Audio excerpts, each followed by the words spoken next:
bismillah barke borom Tuuba ñuy ziar mboolem murid saadi yëpp leen jox seen wàccuwaay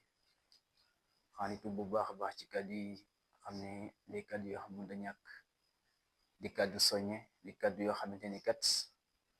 dañ ko nam yëkkati rek ñu nam wasaare ci njëriñ ci jaam waaye du génn l'islam du génn yoonu murid waaye nag muy loo xamante ni kat dañ koy baaxe mboolem julti yàlla yëpp rawat na murid saadix yi xanaa di soññewaat rek ci liggéey bi di xam ne liggéey bi nag ñoo ko bokk te mënuñ ko séddoo te képp suñu borom baaxee nga bokk ci tawféex yi maam daal Hizbut-Tarqiyyah na nga xam ne am nga lu rëy am nga loo xamante ni kat maanaam lu jafe-jafe la kon ku ci bokk danga war a xoolaat sa bopp bu baax gën a jàpp liggéey bi te xam ni kat mbir la moo xamante ni kat maanaam tawféex mënu ko romb ndax kat buñ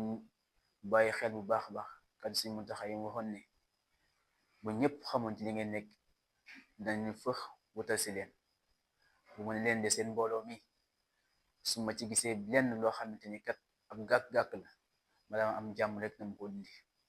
waaye tamit mu ne woon de seen mbooloo mi kat dëkk biñ jëm mi ngi nii may seen te buñ fa yeggee ñëpp dañ leen fa bëgg a fekk waaye kon murid saadi yi nga xam ne si ba mu baaxee na nga bokk ci kon yow mi kat war nga gën a góorgal bu baax a baax a baax te sëriñ bi kat mooy koo xamante ni kat képp kum boot ci boppam amuloo wala motuloo lenn loo xam ne mar la naa mën a boole ci boppam waaye képp kum boot ci boppam nga xam ne kat am nga tawfeex bu réeréeré te moom kat moo ne suñu borom baaxee na ma képp ko aju ci man moo xam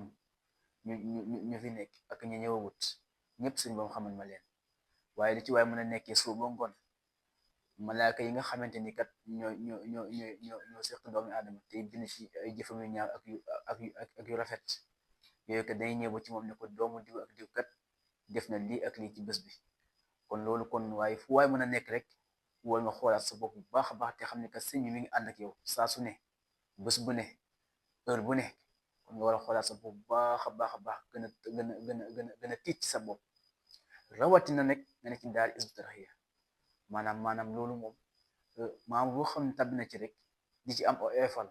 wala di ci doxee doxin koo xam ne kat wuute nag ak daal yi ni muy doxee kon nga xam ne kon yaa ngi wor yaa ngi def loo xam ne kat sëñ bi namm ko waaye yaa ngi def loo xam ne kat sëñ bi bëgg ko te ku ci ne war nga tiis sa bopp ci jàpp ne kat man fu mu mën a nekk nag sëñ mooy kii mooy xam ne moom laa àndal kon loolu loo xamante ne ñun bëgg nañ ko soññe tey jii ñu bàyyi wax xel bu baax a baax a baax gën a jàppal liggéey bi waaye tamit gën a namaat pas-pas yi takaat laxasaay yi